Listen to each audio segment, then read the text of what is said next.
हमारे ease focus ज्ञान YouTube channel में आप सभी का तहे दिल से स्वागत है। सही कहा है, किसी ने ज्यादा सोचने से हमारे शरीर पर इतना बुरा असर पड़ता है जो हम आप सोच भी नहीं सकते हैं। ज्यादा सोचने वाले लोग अपने शरीर ही नहीं बल्कि आने वाले अगले दिन को भी खराब करते हैं। आज की कहानी में हम सीखेंगे कि क्यों हमें बेवजह सोचना नहीं चाहिए। यह कहानी है एक लड़के की जो परीक्षा में फेल हो गया था। उसी के दोस्तों ने उसके फेल होने का खूब मजाक उड़ाया। लड़का यह सब सहन नहीं कर पाया और अपने घर लौट आया। वो इतना उस विषय में सोचने लगा कि तनाव में डूब गया। मां बाप ने लड़के को बहुत समझाया, बेटा फेल होना इतनी बड़ी बात नहीं है कि तुम इतने परेशान हो जाओ और आगे के जीवन पर प्रश्न चिन्ह लगा बैठो। जब तक इंसान अच्छे बुरे, सफलता असफलता के दौर से खुद नहीं गुजरता तब तक वह जीवन को अच्छे से नहीं समझ पाता और बड़े काम भी नहीं कर सकता। लेकिन उसे उनकी बातों से ना कोई फर्क पड़ा और ना कोई संतुष्टि हुई।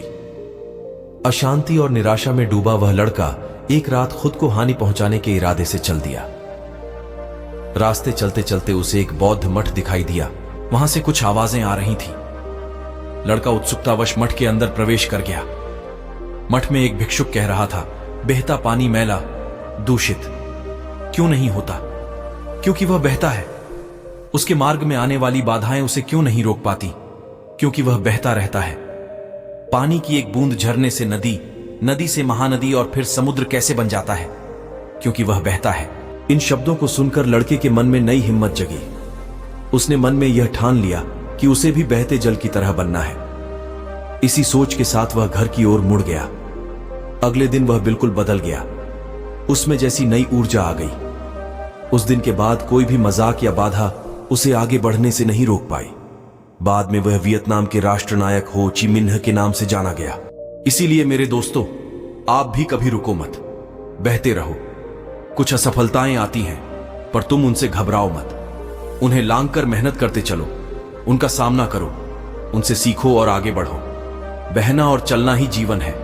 असफलता से घबराकर रुक गए तो उसी तरह सड़ जाओगे जैसे रुका हुआ पानी सड़ जाता है।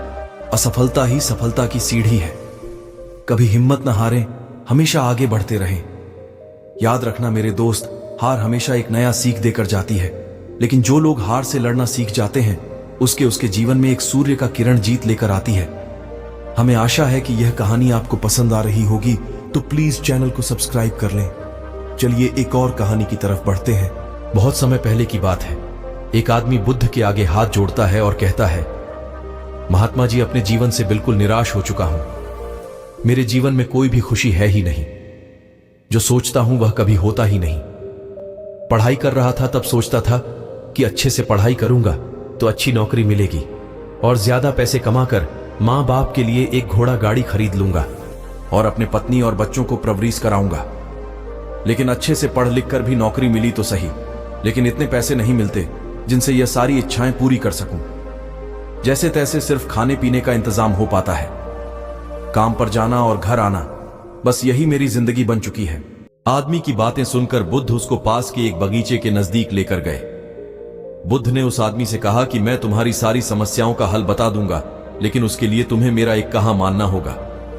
आदमी ने कहा वह हर बात मानेगा। तथागत उसे एक पास के फूलों के बगीचे के पास लेकर गए। बुद्ध ने आदमी से कहा कि तुम इस बगीचे में जाओ और तुम्हें जो सबसे सुंदर फूल नजर आए उसे मेरे लिए तोड़ कर ले आओ।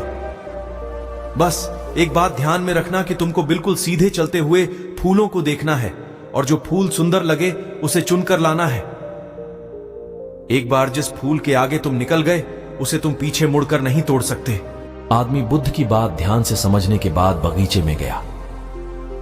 आदमी को बगीचे में प्रवेश करते ही कई सारे सुंदर फूल दिखाई दिए, लेकिन आदमी ने उनमें से एक भी फूल नहीं तोड़ा, क्योंकि उसे विचार आया कि हो सकता है आगे इनसे भी ज्यादा सुंदर फूल मिले।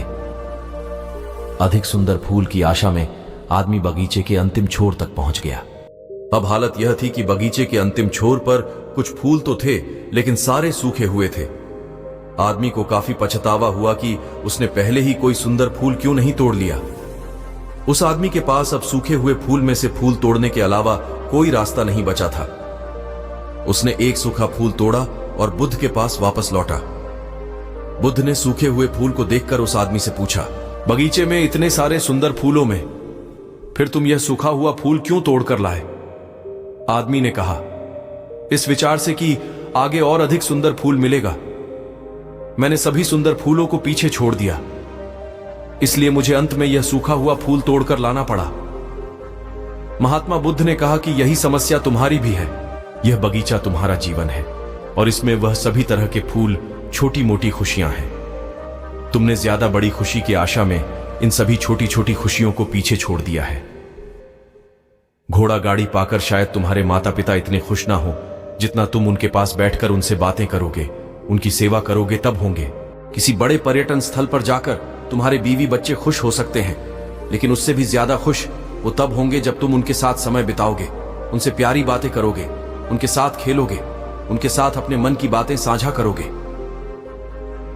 महात्मा बुद्ध की बातें उस आदमी को समझ में आ गई और उसकी विचारधारा बदल गई। वह अपने उसी पुराने जीवन में खुश रहने लगा जिसमें वह पहले दुखी रहा करता था। दोस्तों, यही तो हम भी अपने जीवन में करते हैं। हमारे पास जो है उसका महत्व नहीं समझते और फिर कुछ और ज्यादा पाने की आस में जो है उसका भी आनंद या सुख लेना भूल जाते हैं। और जब समय बीत जाता है तो हमें लगता है कि हमारे जीवन में कभी सुख या खुशियां आई ही नहीं। हमारी इस कहानी के माध्यम से अगर आपको कुछ सीखने को मिलता है तो प्लीज इस वीडियो को लाइक, साथ ही हमारे इस फोकस ज्ञान यूट्यूब चैनल को सब्सक्राइब और दोस्तों में शेयर जरूर करें। साथ ही कमेंट्स में नमो बुद्धा जरूर लिखें। हम जल्द मिलेंगे एक और नई कहानी के साथ। तब तक के लिए ओम नमो बुद्धाय।